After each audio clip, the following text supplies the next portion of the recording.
Hello friends, मैं हूं Diksha. Welcome to ओजेन एकेडमी। तो हमने चैप्टर नंबर 2 का फर्स्ट पार्ट कंप्लीट कर लिया था। आज हम कंप्लीट करेंगे चैप्टर नंबर 2 का सेकंड पार्ट जो रह गया था और बाकी के चैप्टर्स। ठीक है, अब देखिए जो चैप्टर नंबर 2 है उसका सेकंड पार्ट जो है लैंग्वेज डेवलपमेंट वो रह गया था। ठीक है, तो हम कंप्लीट करेंगे। देखिए जो अलग अलग साइकोलॉजिस्ट थे, ठीक है, अलग अलग साइकोलॉजिस्ट थे, उन्होंने डेवलपमेंट के बारे में क्या बातें की। देखिए चैप्टर नंबर 2 का सेकंड पार्ट जो है लैंग्वेज डेवलपमेंट हमारा रह गया था, वो कंप्लीट करेंगे। सबसे पहले पियाजे ने क्या बात की लैंग्वेज डेवलपमेंट के बारे में कि थॉट डिटर्मिन्स लैंग्वेज।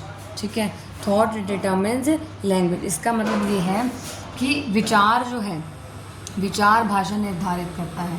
ठीक है, विचार जो है, विचार भाषा निर्धारित करता है। विचार जो है, इसका मतलब पहले विचार आता है फिर भाषा आती है। ये बात पियाजे ने कही, पहले थॉट आएगा फिर लैंग्वेज आएगी। समझ में आई बात? पियाजे ने क्या कहा, पहले विचार आएगा, पहले थॉट आएगा फिर लैंग्वेज आएगी। ठीक है, उसके बाद वाइगोत्स्की ने क्या कहा कि लैंग्वेज डिटर्मिन्स थॉट, कि पहले भाषा आती है फिर विचार आती है। ठीक है, तो वाइगोत्स्की ने क्या कहा कि भाषा जो है वो विचार को निर्धारित करती है। भाषा जो है वो विचार निर्धारित करती है। समझ में आ गया? पियाजे ने कहा कि विचार भाषा को निर्धारित करता है, यानी कि थॉट डिटर्मिन्स लैंग्वेज। और वाइगोत्स्की ने कहा कि भाषा जो है वो विचार को निर्धारित करती है, भाषा विचार निर्धारित करती है, यानी कि language determines thought, language determines thought. ठीक है, अब देखिए अब करेंगे हम लेवल्स ऑफ लैंग्वेज, यानी कि भाषा के स्तर। भाषा के स्तर के बारे में बात करेंगे कि भाषा के कितने स्तर हैं। तो भाषा देखिए एक सोशल होती है, एक प्राइवेट होती है, एक साइलेंट होती है। ठीक है, तो वाइगोत्स्की ने दिए लेवल्स ऑफ लैंग्वेज। ठीक है, तो एक होती है सोशल स्पीच, बोल सकते हैं इसे सोशल स्पीच, प्राइवेट स्पीच और साइलेंट स्पीच। ठीक है, सोशल स्पीच कौन सी होती है? देखिए सोशल स्पीच जैसे बच्चे खेल रहे हैं आपस में, तो एक दूसरे को जो बोल रहे हैं वो सोशल स्पीच होगी। ठीक है, वो क्या होगी? Social speech. सोशल स्पीच होगी जब हम दूसरे लोगों को जो है अपनी बात बोल रहे हैं। ठीक है, फिर आती है प्राइवेट स्पीच। प्राइवेट स्पीच है मतलब बच्चा तो बोल रहा है, उसको फ़र्क नहीं पड़ता कोई सुन रहा है या नहीं सुन रहा। ठीक है, बच्चा तो बात बोल रहा है, ठीक है, लेकिन उसे फ़र्क नहीं पड़ता कि कोई सुन रहा है या नहीं सुन रहा, वो अपना बोल रहा है। ठीक है, और ऐसे बोल रहा है कि वो सुने। ठीक है, सोशल में तो वो किसी को बोल रहा है, प्राइवेट में वो बोल रहा है और उसको फ़र्क नहीं पड़ता कि कोई सुने या ना सुने। ठीक है, वो तेज बोल रहा है।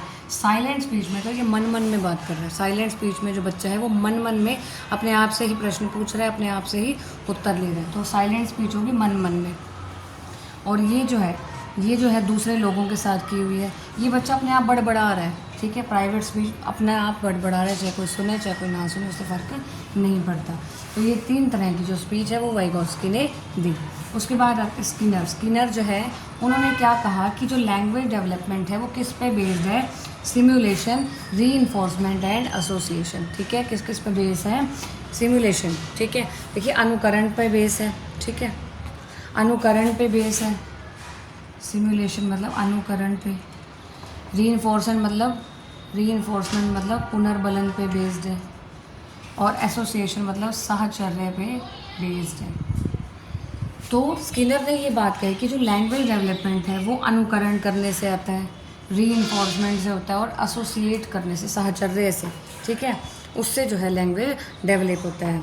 स्किनर ने क्या बात कही कि जो भाषा होती है वो जन्मजात नहीं होती बच्चे में। ठीक है, जो लैंग्वेज है वो इनेट नहीं होती, जो लैंग्वेज जो है वो इनेट नहीं होती, बच्चा पर्यावरण के साथ सीखता है। ठीक है, तो स्किनर ने कहा जो लैंग्वेज है वो जन्मजात नहीं होती। अकॉर्डिंग टू स्किनर जो लैंग्वेज है वो जन्मजात नहीं होती।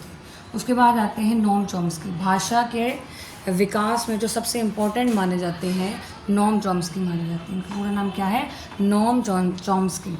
इन्हें आधुनिक भाषा विज्ञान के जनक माना जाता है। इन्हें आधुनिक भाषा विज्ञान के जनक माना जाता है, यानी कि फादर ऑफ मॉडर्न लिंग्विस्टिक।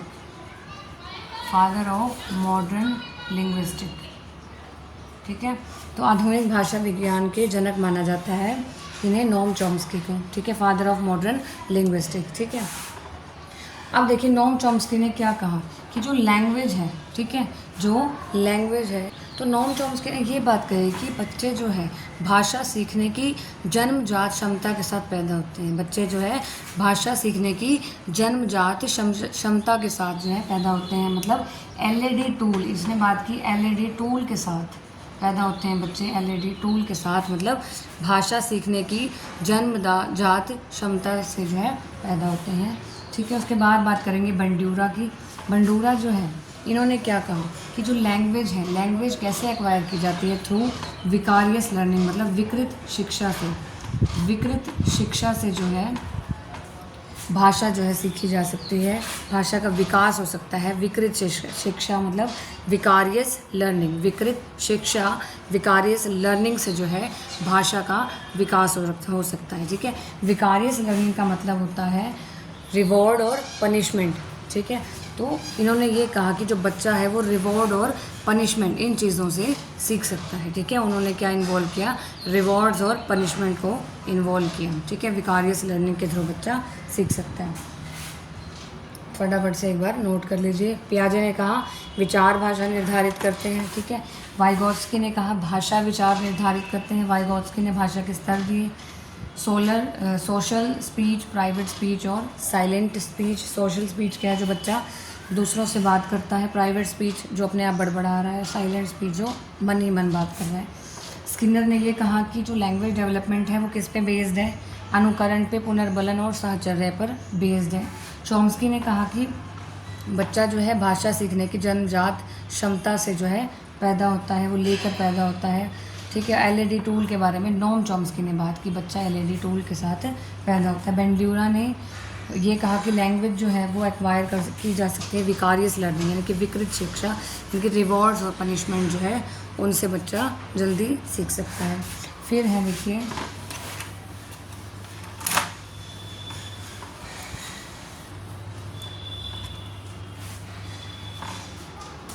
उसके बाद है स्किल्स ऑफ डेवलपमेंट। उसके बाद है skills of development. Skills of development क्या है, स्किल्स हैं लिसनिंग, स्पीकिंग,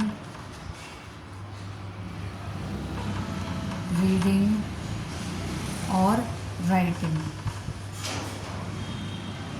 तो डेवलपमेंट की जो स्किल्स रहेंगी वो रहेंगी लिसनिंग, स्पीकिंग, रीडिंग और राइटिंग। ठीक है, तो इनमें से देखिए रिसेप्टिव स्किल कौन सी है और प्रोडक्टिव स्किल कौन सी है। देखिए रिसेप्टिव स्किल कौन सी होगी, जब हम इंफॉर्मेशन जैसे ले रहे होंगे तो हम इंफॉर्मेशन सुन के ले सकते हैं और पढ़ के ले सकते हैं।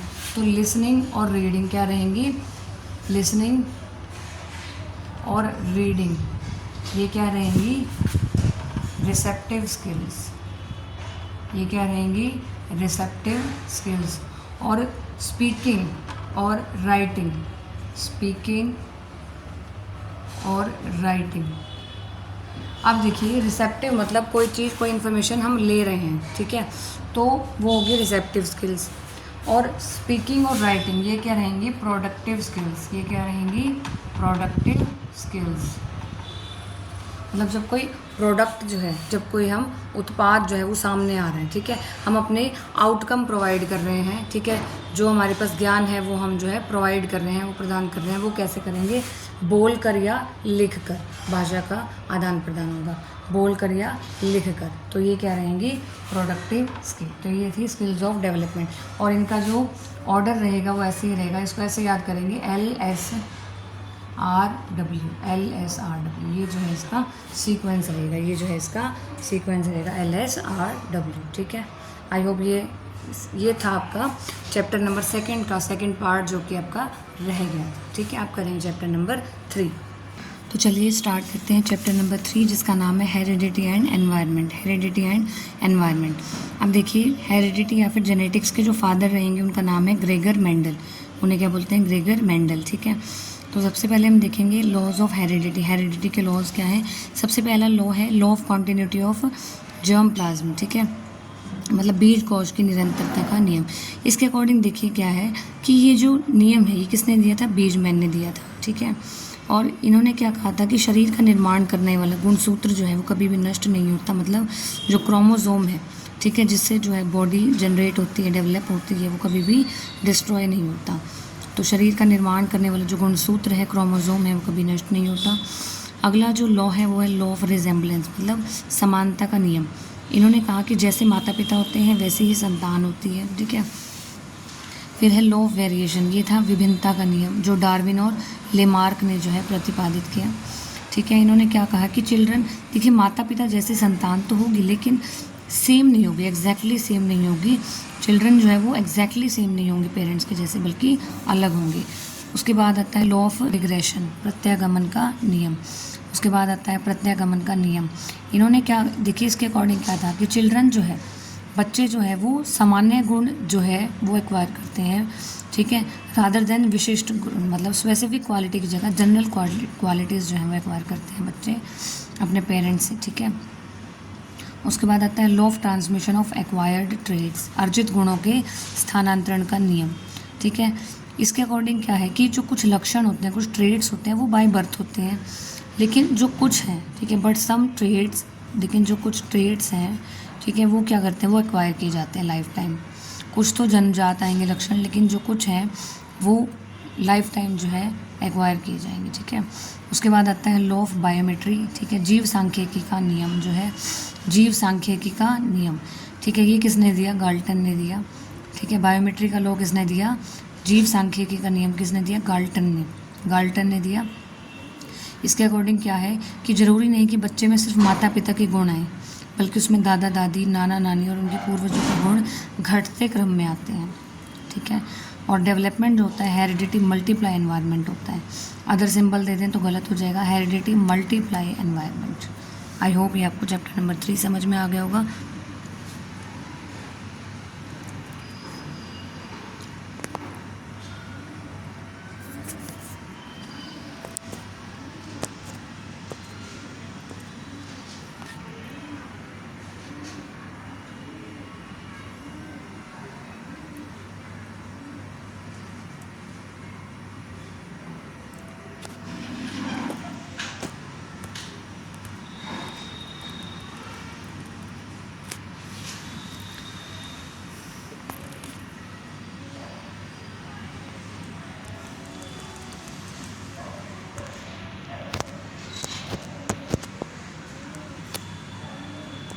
ये आप जल्दी से स्क्रीनशॉट ले लीजिए। अब देखेंगे चैप्टर नंबर 4, जिसका नाम है Piaget's theory of cognitive development. पियाजे की थ्योरी देखेंगे कॉग्निटिव डेवलपमेंट की। अब देखिए जो पियाजे हैं वो क्या है, रेडिकल कंस्ट्रक्टिविस्ट, मतलब क्रांतिकारी रचनावादी हैं। पियाजे के अकॉर्डिंग देखिए डेवलपमेंट के एलिमेंट्स क्या होंगे, मैचुरेशन, परिपक्वता, सोशल इंटरेक्शन मतलब सामाजिक संपर्क, सोशल एक्सपीरियंस यानी कि सामाजिक अनुभव, और इक्विलिब्रेशन यानी कि संतुलन, ठीक है। तो पियाजे ने क्या कहा, देखिए कि जो डेवलपमेंट में जो एलिमेंट्स काम करेंगे वो रहेंगे, परिपक्वता से जो है वो बच्चे का कॉग्निटिव यानी कि संज्ञानात्मक विकास होता है। सामाजिक संपर्क में जितना रहेगा उतना संज्ञानात्मक विकास होगा, और सामाजिक अनुभव होंगे जितने बच्चे को उतना जो है संज्ञानात्मक विकास होगा। और संतुलन बनाए रखने से, मतलब पुराने नॉलेज में और नई नॉलेज के बीच में जो है अगर बच्चा संतुलन बनाना सीख जाएगा तो उसमें जो संज्ञानात्मक विकास है वो ज़्यादा होगा, अच्छे से होगा, ठीक है। आप देखिए जो पियाजे का कॉग्निटिव डेवलपमेंट यानी कि संज्ञानात्मक विकास है, उसके बेसिक्स हैं। स्कीमा सबसे इम्पॉर्टेंट है। जो देखिए यूनिट्स होती हैं जो नॉलेज की या ज्ञान की मूल इकाइयाँ जिन्हें कहते हैं वो होते हैं स्कीमा। ज्ञान की मूल इकाइयाँ जो ओल्डेस्ट नॉलेज है ना बच्चे की, वो होते हैं स्कीमा। एसिमिलेशन और क्या होती है, देखिए अब हमारे बच्चे के पास जो है वो पुरानी नॉलेज है, अब उसने क्या किया, नई इन्फॉर्मेशन को आत्मसात किया, उसमें ऐड कर दिया, सिर्फ ऐड किया, ठीक है। जो उसे पता है वो पता है, नई चीज़ को उसने क्या किया, उसमें ऐड कर लिया कि हाँ ये भी चीज़ होती है, उसने कुछ चेंजेस नहीं किए। और एकोमोडेशन में क्या करता है, पुरानी इन्फॉर्मेशन है उसमें नई इन्फॉर्मेशन उसको मिली, उसने जो नई इन्फॉर्मेशन मिली उसने उसको मॉडिफाई किया, तो वो होता है एकोमोडेशन। मॉडिफाई नहीं किया, एसिमिलेशन यानी कि आत्मसात कर लिया। एकोमोडेशन मतलब मॉडिफाई कर लिया उसने इन्फॉर्मेशन को, ठीक है। स्कीमा क्या होती है, ज्ञान की मूल इकाइयाँ।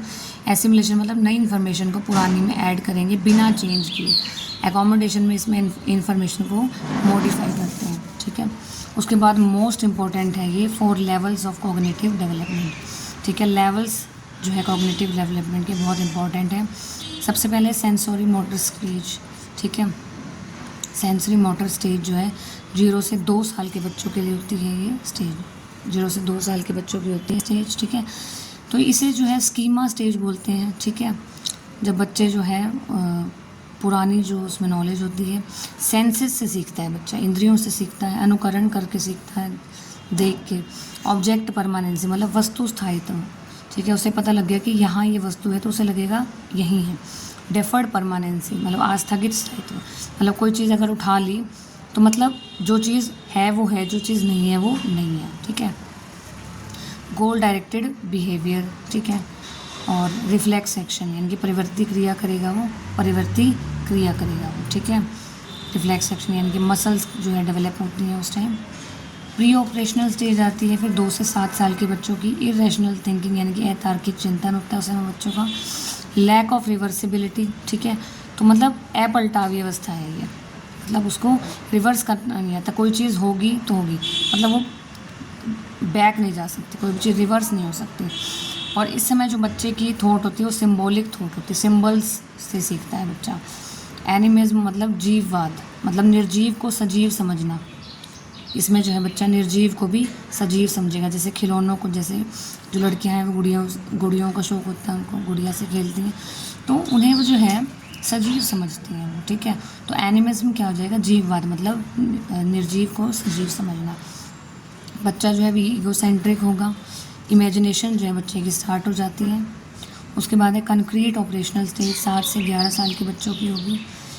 बच्चा जो है देखिए कंक्रीट में, ठीक है, मूर्त अवस्था है ये, ठीक है। डिसेंट्रिक होगा बच्चा, विकेंद्री होगा। एनालॉजी मतलब समानता सीख जाएगा। रिवर्सिबल मतलब पलटावी, इस समय पर जो है ये पलटावी अवस्था होती है। इस समय बच्चे को जो है पता लग जाएगा कि कोई चीज़ अगर हुई है तो वो रिवर्स भी हो सकती है, ठीक है। जैसे बर्फ़ का पानी बनता है तो पानी से बर्फ़ बन सकती है, ऐसे। क्लासिफिकेशन वर्गीकरण बच्चा सीख जाता है। सीरिएशन क्रमबद्धता बच्चा सीख जाता है। कंक्रीट थिंकिंग जो है बच्चा करता है, मूर्त चिंतन करता है बच्चा। फिर आती है एब्स्ट्रैक्ट ऑपरेशनल स्टेज, 11 से 15 साल के बच्चों की होती है फॉर्मल ऑपरेशन स्टेज। अब इस स्टेज में क्या होता है, बहुत इंपॉर्टेंट स्टेज है एब्स्ट्रैक्ट ऑपरेशनल स्टेज। इसमें बच्चा जो है मानसिक द्वंद्व शुरू हो जाता है, मेंटल कॉन्फ्लिक्ट स्टार्ट हो जाता है। रिफ्लेक्टिव थिंकिंग यानी कि चिंतनशील सोच जो है वो शुरू हो जाती है। हाइपोथेटिक डिडक्टिव रीजनिंग जो है बच्चा करने लग जाता है। हाइपोथेटिक डिडक्टिव रीजनिंग जो है बच्चा करने लग जाता है। स्क्रीनशॉट जो है फटाफट से ले लीजिए।